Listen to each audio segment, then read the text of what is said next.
Bueno, yo les voy a hablar sobre el uso de fármacos para el tratamiento de la obesidad. Mis conflictos de interés. Bueno, todos sabemos que la obesidad es una epidemia a nivel mundial y que nuestro país es uno de los afectos de esta condición y lamentablemente ayer tuvimos la mala noticia. Yo la verdad que esperaba que iba a haber un incremento del problema en nuestro país, pero la verdad que fueron peores de lo que yo esperaba. El aumento, como pueden ver acá, no sé si hay puntero, ¿no? Lo puedo usar acá. El aumento de la obesidad, ustedes ven que actualmente más del 30% de la población adulta, esta fue la encuesta del 2016-2017 que salió ayer, vemos que hubo un aumento de 8 puntos en el porcentaje de obesidad en la población adulta en nuestro país. O sea, la verdad que vamos en peor, ya porque no se esperaba este aumento tan alarmante. O sea, estamos con cifras comparables a Estados Unidos. 39, casi el 40% con sobrepeso, o sea, 70% de los chilenos adultos tienen un problema de exceso de peso. Aquí ustedes lo ven divididos por la población total y separados por hombres y mujeres, y en ambos sexos vemos este gran incremento de la obesidad. Por otra parte, sabemos que esto significa comorbilidades asociadas, que no se las voy a mencionar, pues todos las conocen, y significa un costo económico tremendo. Recientemente, para el Día Mundial de la Obesidad, que fue hace poco, la World Obesity Federation lanzó una alerta a nuestro país de los costos que significa si seguimos con estas tasas. Ellos estimaban que con un porcentaje de 35% de la población que fuera obeso, los gastos en salud eran del orden de 5,5 billones de dólares por año.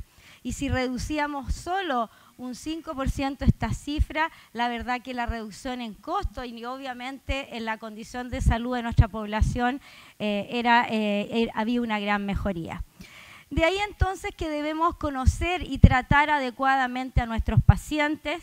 Y esta es como la pirámide más simple que yo se la muestro a los pacientes también, cómo es el tratamiento de la obesidad. Yo no voy a hablar de lo más importante de esta pirámide, que es la base, que son los cambios en el estilo de vida. Sin esa base, los pasos siguientes no funcionan, la pirámide se desmorona, ¿ya? Yo voy a hablar de fármacos, pero siempre lo primero es el cambio de estilo de vida. ¿Cuándo indicar fármaco? La verdad que esta es una decisión bastante individual con el paciente, pero la recomendación de distintas organizaciones internacionales como la OMS, la Asociación Americana de Endocrinología, la World Obesity Federation, etcétera, etcétera, recomiendan que en un paciente que no ha respondido a las medidas, a la base de la pirámide, en un paciente con IMC mayor de 30, o sea, obeso según el IMC, puede ser recibir fármacos, o cuando hay sobrepeso y se estimó un IMC de 27 o superior asociado a alguna comorbilidad de la obesidad. Estos son obviamente criterios generales, pero que nos dan una idea de cuándo podemos usar el fármaco, pero siempre teniendo presente que la base del tratamiento es lo más importante, cambio de estilo de vida. Gracias. Ahora, yéndonos más al tema de mi presentación de los fármacos, en el último tiempo hemos avanzado mucho en el conocimiento de la fisiopatología de la obesidad y esto ha cambiado radicalmente. Ya no podemos decir los médicos que esta persona es gordita porque come mucho, come mal y no hace ejercicio. Es verdad, pero detrás de eso se han descubierto factores neuroendocrinos, factores metabólicos, hormonales, neuronas en el cerebro que regulan la ingesta alimentaria, la saciedad y el metabolismo. Y estas zonas están en el hipotálamo y se han descubierto neuronas que nos dan hambre, como son las agoutis y las del neuropéptido I, y también neuronas que nos quitan el apetito y nos dan saciedad, como son las zonas POMP y CARS. Y gracias al descubrimiento de esto han aparecido nuevos fármacos que son target de estos centros del apetito y también centros del metabolismo. ¿Cuáles son los fármacos que tenemos disponibles hoy en día? El Orlistat, que no voy a hablar porque todos lo conocen, saben los efectos adversos, etcétera. Así que no voy a mencionar, voy a mencionar fentermina, la asociación fentermina-topiramato, liraglutide, lorcacerina, que se introdujo hace poco en nuestro país, y muy brevemente naltrexona bupropión, que no está disponible en nuestro país, y yo tengo bastante, yo diría acá, nula experiencia, pero le voy a mostrar una diapositiva. La fentermina es la más popular de todas porque es muy antigua, fue aprobada por la FDA en el año 59, pero recién llegó a nuestro país en el año 2012. ¿Ya? Es barata, ¿ya? Y por eso es la número 1, es el fármaco número 1 de indicación para tratamiento de la obesidad en Estados Unidos y en nuestro país también actualmente. La FDA lo aprobó en el año 1959, como les decía, para uso de 3 meses, que era la indicación que se hacía en estos tiempos, porque en el año 60 la obesidad no había sido declarada todavía como obesidad, como enfermedad crónica, eso fue mucho después. Entonces quedó con esta aprobación, pero en Estados Unidos médicos de centros de obesidad hacen uso a largo plazo, que es lo que es la llamada indicación off-label. Tiene una muy buena respuesta a la baja de peso, 85% de los pacientes pierden el 5%, que es lo mínimo que se debe lograr para lograr mejorías metabólicas, y el 50% baja un 10% del peso corporal. Las dosis que disponemos en Chile son de 18,75 a 37,5 miligramos al día. Y esta última dosis puede ser usada en 1 o 2 tomas. ¿Cuáles son las contraindicaciones de estos fármacos? Bueno, este fármaco lo que hace, el mecanismo de acción, es estimular la liberación de noradrenalina en el hipotálamo y con esto reduce el apetito, pero también produce un leve incremento del metabolismo. Por ende, las contraindicaciones son pacientes que tengan enfermedades cardiovasculares, coronarias que no estén controladas, inestables, hipertensiones no controladas y problemas psiquiátricos, estados de pacientes con crisis de angustia, de pánico, etc. Obviamente embarazo, hipertiroidismo no controlado. Hay pocos estudios con fentermina pura, porque la que se aprobó finalmente después de como uso crónico es fentermina topiramato en Estados Unidos, pero este es un estudio que es bastante bueno, si bien es retrospectivo, que evalúa el efecto de fentermina en baja de peso, en frecuencia cardíaca y en presión arterial. Y ustedes pueden ver, acá están todos los sujetos, una gran baja de peso, y a pesar de que incluía pacientes prehipertensos, hay una reducción de la presión arterial que lo vemos y que es atribuido a la reducción de peso y sin cambios significativos en la frecuencia cardíaca. Esto es el grupo con hipertensión, que vemos una reducción de la presión arterial, esto en dosis más bajas, habitualmente en dosis de 18,75. Estos eran pacientes hipertensos, también vemos que baja la presión, y los que eran normotensos la presión se mantuvo estable. O sea, en un paciente que está bien controlado de su presión es posible utilizarlo, pero con un adecuado monitoreo del paciente. Si no estamos seguros que lo vamos a poder controlar, mejor no utilizarlo y debemos usar las dosis más bajas. ¿Qué es lo otro interesante de este trabajo? Miren, se cogieron obviamente pacientes que usaban el tiempo mínimo, o el tiempo máximo aprobado por la FDA, que eran 12 semanas, pero vean, habían pacientes que lo estaban tomando 12 años. Eso es lo que se llama indicación off-label en Estados Unidos y que obviamente es responsabilidad de los médicos. La FDA regula los fármacos, no a los doctores. Resultados en baja de peso, aquí vamos ver, estos son los 3 estudios que permitieron ya aprobar la combinación fentermina-topiramato, que fue mucho más reciente en el 2013, porque el topiramato, recordemos, es un anticonvulsivante, y ¿qué es lo que se observó en pacientes con epilepsia? Es que reducía el apetito, pero sabemos que el topiramato tiene efectos adversos. Y por esas cosas se combinó con fentermina y se logró el resultado que se potenciaban, tenían un efecto sinérgico en la reducción del apetito y minimizaban los efectos adversos de cada uno de ellos, ¿ya? Por lo tanto, y como pueden ver, se presentó a la FDA. La FDA esta combinación la aprobó para uso crónico. O sea, un paciente puede ser tratado toda la vida con este fármaco si la obesidad la consideramos una condición crónica del paciente. Siempre la FDA exige que haya mejoría metabólica, no solamente que baje de kilos de peso, y vemos que la combinación fentermina-topiramato logró mejoría en perfil lipídico, glicemia, la presión arterial, vean que bajó, y las dosis sí son más bajitas, dosis de fentermina de 7,5 y de 15 combinado con topiramato de dosis de 46 o 92, o sea, son dosis bajas.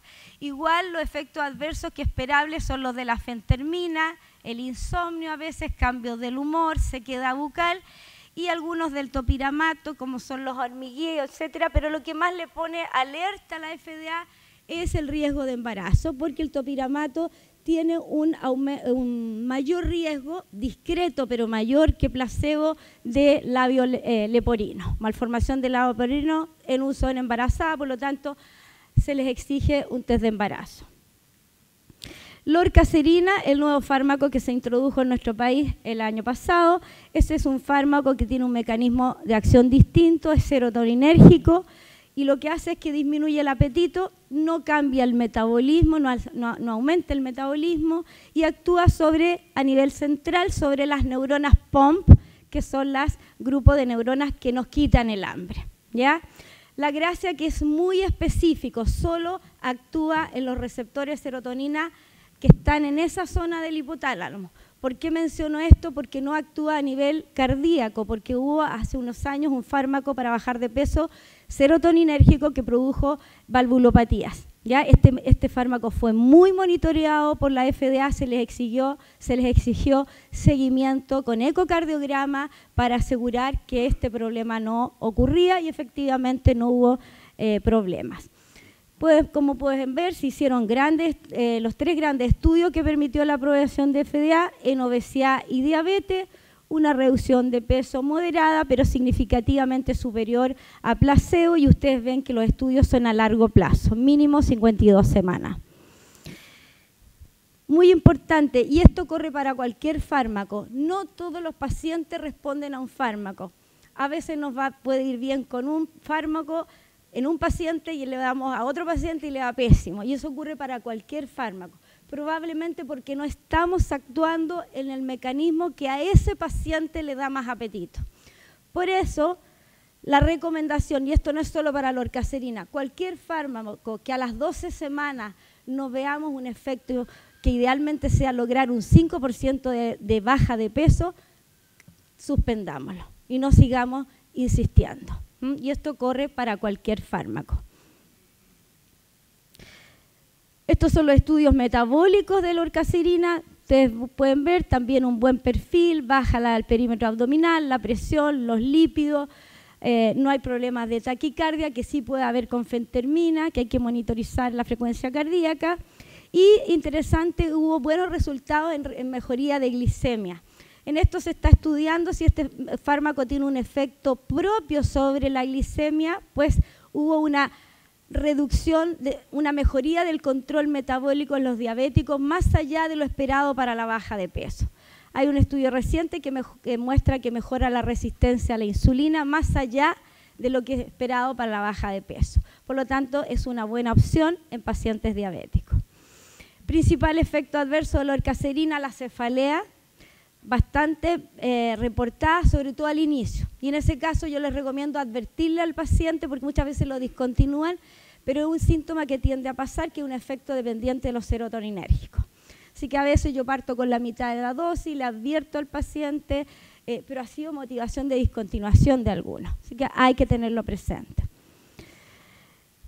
Recientemente salió publicado este trabajo, yo había pensado se podrán combinar, salió publicado en Obesity recientemente, es posible combinar fentermina con larcaserina, con lo cual podemos utilizar menos dosis de ambos fármacos, a lo mejor podemos usar dosis baja de fentermina y lorcacerina en la tarde. La lorcacerina se usa 2 veces al día, 10 miligramos cada vez.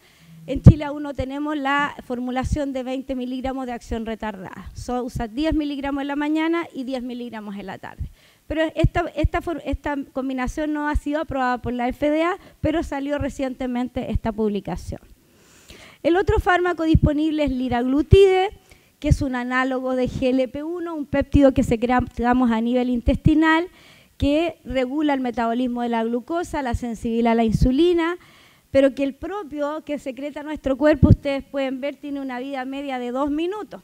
Entonces la industria desarrolló esta modificación, le agregó un ácido graso por ahí y cambió un aminoácido, y este fármaco tiene una vida media de 13 horas.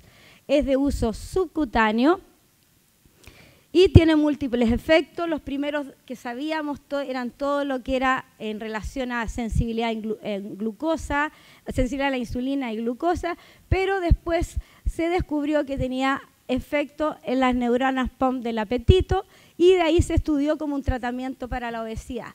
Este efecto del lentecimiento del vaciamiento gástrico, uno dice, bueno, también ayuda para bajar de peso, pero es el que ocasiona los efectos adversos. Afortunadamente, un efecto transitorio que habitualmente después del mes se pasa, pero el primer mes sí los pacientes presentan molestias.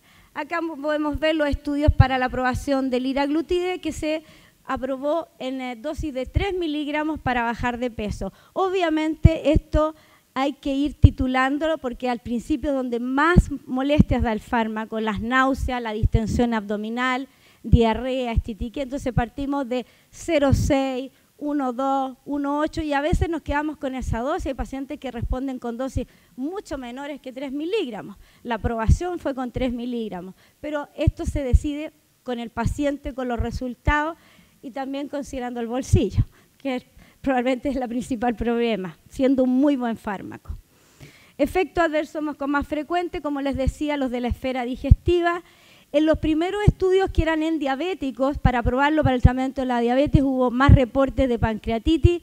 En los últimos estudios ha sido comparable a placebo, pero igual la recomendación no indicar liraglutide en un paciente con antecedente de pancreatitis. No hay cáncer medular de tiroides. ¿Por qué se estudió mucho eso? Porque cuando lo hicieron los ensayos en ratones, aparecieron tumores medulares de tiroides, pero que afortunadamente no apareció ningún caso en humanos. Obviamente en un paciente que tenga antecedentes familiares de esta condición o de estas neoplasias múltiples familiares, no debemos indicar este fármaco. Y no producía hipoglicemia en pacientes obesos que no eran diabéticos. Lo que sí se ha visto en los metaanálisis de todos los estudios con liraglutide, mayor riesgo de colelitiasis, que en nuestro país es algo que tenemos que tener presente. Esto sí que se ha visto más, se atribuye a la reducción de peso que concentra la bilis, como ocurre en los bariátricos, pero también existe un alentecimiento de la motilidad de la vesícula, como ocurre con el estómago, y eso podría ser también un factor adicional que contribuye. Solo mencionarles naltrexona, bupropión. Bupropión es un antidepresivo que estimula las neuronas POM y se potencia con naltrexona, que es un antagonista opioide. Reduce bastante el peso, pero tiene mucho más problemas, sobre todo en enfermedades cardiovasculares, en pacientes depresivos. Se recomienda su uso, a lo mejor, yo nunca lo he indicado, en pacientes que quieren dejar de fumar o como tratamiento antialcohólico, pero se los muestro solamente, no tengo experiencia. Esos son los fármacos que disponemos hoy día, pero me quiero detener en el último minuto frente a esto. El problema, hay fármacos, son buenos, funcionan bien, los pacientes bajan de peso, pero ¿qué pasa? Fuimos creados para defendernos frente a una baja de peso. Y cuando perdemos peso se activa toda una batería de mediadores humorales que parten de la grasa, del páncreas, del intestino, que le mandan señales al cerebro de esa persona que está bajando de peso que busque alimento. Y los pacientes dicen, hoy me empezaron a dar ganas de comer cosas ricas, este fármaco ya no me sirve. Dice, lo peor es que el metabolismo baja. O sea, el cuerpo se defiende, quiere evitar bajar de peso. No discrimina que la baja de peso es necesaria y que la estamos haciendo voluntariamente. Echa a andar sus mecanismos de protección. Y este estudio, que a mí me gusta mucho, grafica este.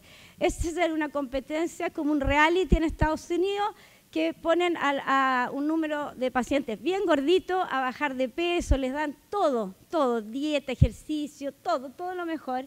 Y obviamente, imagínense, acá este estudio bajaron 58 kilos en el concurso. El concurso dura 30 semanas. Miren, bajaron de 100 casi 50 a 90. Fantástico. Imagínate, qué mejor resultado. Pero miren cómo cayó el metabolismo en relación a que el sujeto trata de defenderse, el organismo. El metabolismo basal, cuando ingresaron, eran de 2006, cuando terminaron la competencia era 1990. Una gran caída del metabolismo basal. Al investigador se le ocurrió llamarlo 6 años después.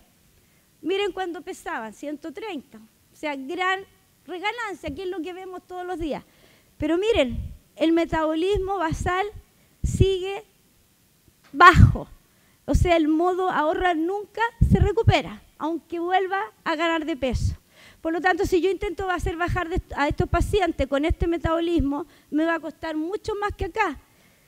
Y si bajan, y los llamo unos años después, y subieron cada vez más. Y eso uno lo ve en la práctica clínica, dice, pero si yo antes bajaba mucho más rápido, estos tratamientos ya no me sirven, y se van a donde otro doctor y otro doctor, donde el doctor Alonso, me cambian por el doctor Alonso, le da igual de mal, así que, peor, porque está en modo ahorro, así que esto lo ve, y se descubrió hace poco esto, de que el cuerpo queda defendiéndose. Y eso hay que explicárselo a los pacientes, que esto es de por vida, el tratamiento de la obesidad es de por vida. Y por eso es que hoy día los fármacos se están aprobando para uso crónico, cuando hay una obesidad real, en que el paciente necesita y tiene todo el apoyo, tiene toda la infraestructura alrededor, hace dieta, hace ejercicio, se controla, va al doctor. Podemos usar fármacos en dosis baja o en forma intermitente. Eso se discute con el paciente.